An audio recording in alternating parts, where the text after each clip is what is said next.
Saya Gus mau tanya, ya sebelumnya saya perkenalkan, nama saya Guntur dari Ngladek. Kemudian Tuan Guru masih ingat yang sering saya WA-nin Gus, kan saya sering tanya WA, kan saya juga bingung gitu ya. Terus ini yang saya tanyakan gini Tuan Guru, untuk perbedaan makrifatnya Fir'aun sama para wali-wali Allah, kekasih Allah itu yang saya bingungkan kan gini Gus, aku kan haknya Allah aja, sedangkan kalau saya pikir Fir'aun itu akunya dia itu, kalau secara syariat kan ada akunya Fir'aun, tapi kalau saya melihat secara mata batin itu Fir'aunnya itu nggak ada. Yang saya pikirkan itu semua kan afalnya Allah. Ya mohon sampun iku mawon cekap, mohon arahan nggih, matur suwun. Assalamualaikum warahmatullahi wabarakatuh. Waalaikumsalam warahmatullahi wabarakatuh. Ana rabbukumul a'la. Kalimah ini tertulis diabadikan di dalam Al-Qur'an. Ana, saya iku rabbukumul a'la, Tuhanmu yang lebih mulia. Ini kita melihat dari kacamata syariat, jelas itu ucapannya Fir'aun. Kacamata syariat.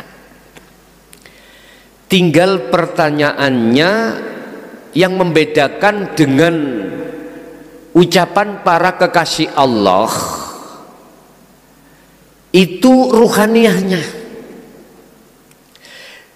Yang menjadi pertanyaan ketika Fir'aun mengatakan ana rabbukumul a'la, ruhaniyahnya itu duduk di takholli apa di tajalli.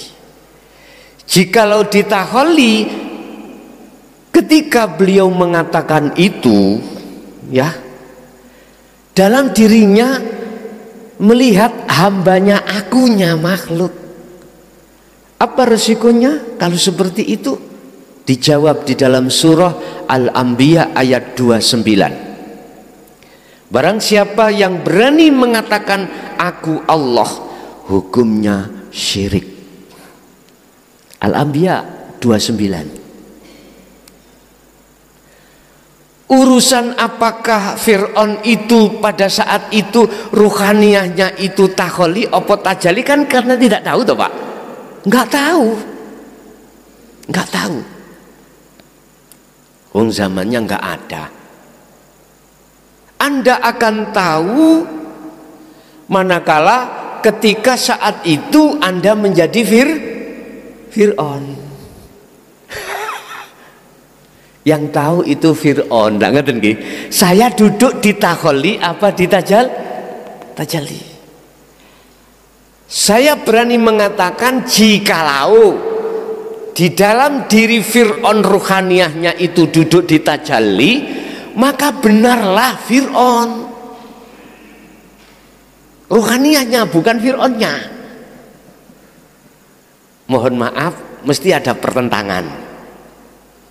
Tapi di dalam Al-Quran itu Allah menjelaskan Fir'aun itu ngaku-ngaku menjadi Tuhan, mengikrarkan diri menjadi Tuhan. Ini yang mengambil keputusan benar salahnya kan cuman Allah Pak ya, bukan kita. Kita cuman pedoman lewat ilmu, akhirnya bisa mengarani. Oh nek ono takholi ya syirik, keterangannya Anbiya 29. Tapi para kekasih Allah betul-betul sebagai waliullah, kekasih Allah unsurnya baik dari Rasul ataupun dari Nabi atau siapapun, kalau sudah kekasih Allah ruhaniyahnya mesti ana. Al-Anbiya 25, wajib setiap Rasul itu gelar itu njabarke ya, njabarke kedudukan la ilaha illa ana fa'budun, ini harus digagas. Kalau pada saat Rasulullah dulu tidak gelar ini, gak mungkin muncul surat Al-Anbiya ayat 25.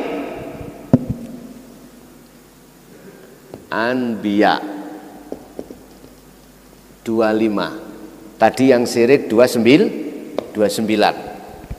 Gak mungkin.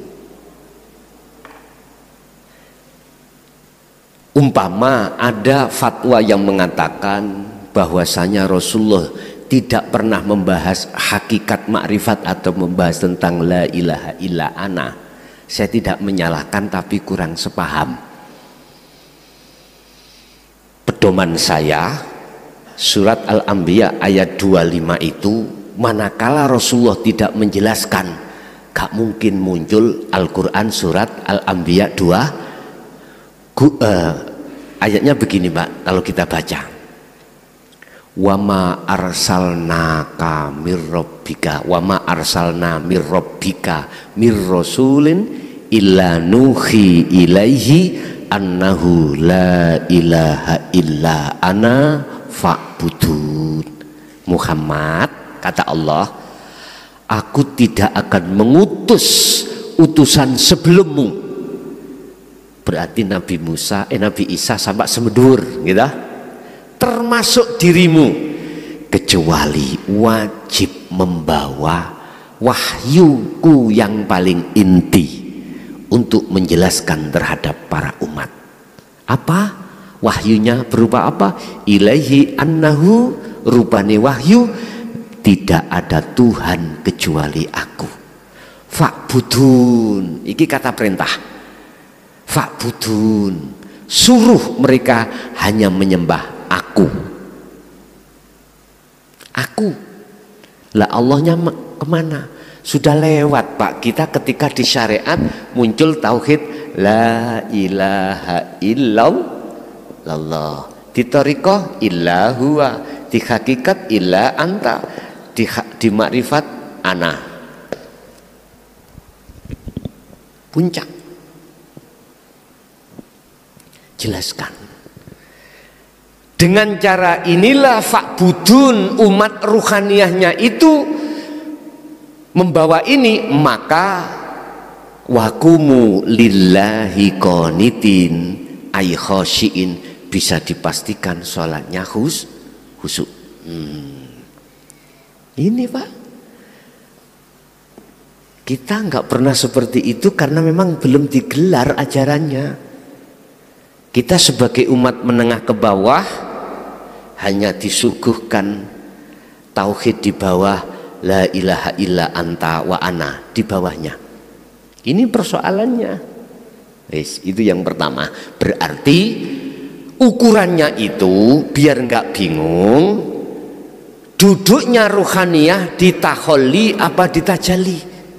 Kalau di tajalli, akunya itu bukan akunya para kekasih Allah itu amal arifuna, bukan. Sebab amal arifunya itu sudah lepas. Ruhaniyah, ruh itu sudah tiada, sudah kembali kepada asal. Air hujan turun, sebelum turun tetap disebut air Kalau sudah sampai air hujan jatuh di lautan, nggak mungkin kita sebut air hujan. Itu secara akal bisa diterima. Gambarannya seperti itulah Allah kalau mempelajarkan kita lewat alam itu seperti itu Pak. Jadi termasuk al-halat ketika mengatakan ana al-haq la fi jubati ilallah, saya adalah Allah, tidak ada sesuatu dalam diri saya, di sarung saya kecuali Allah. Itu memang kalau kita lihat kacamata syariat melihat kacamata itu makhluknya Pak, pasti akan menuduh benar, mengikrarkan al-halat sebagai itu Tuhan. Tapi coba kalau kita lihat dari sudut hakikat ruhaniyah, apakah beliaunya itu duduk di tajalli? Kalau duduk tajalli, maka justru itulah kebenaran yang dizahirkan. Seperti itu. Makanya harus kita proses umat ini Pak. pemahaman ini biar tidak jadi runyam, nggak ada gap antara syariat dengan hakikat. Sebab selama ini memang gap Pak, syariat dengan hakikat gap. Memang satu sisi benar itu gap, karena apa? Syariat memandang dari sisi zahir jasad, hakikat memandang dari sisi batin hidupnya itu. Lah bagaimana caranya tidak ada gap?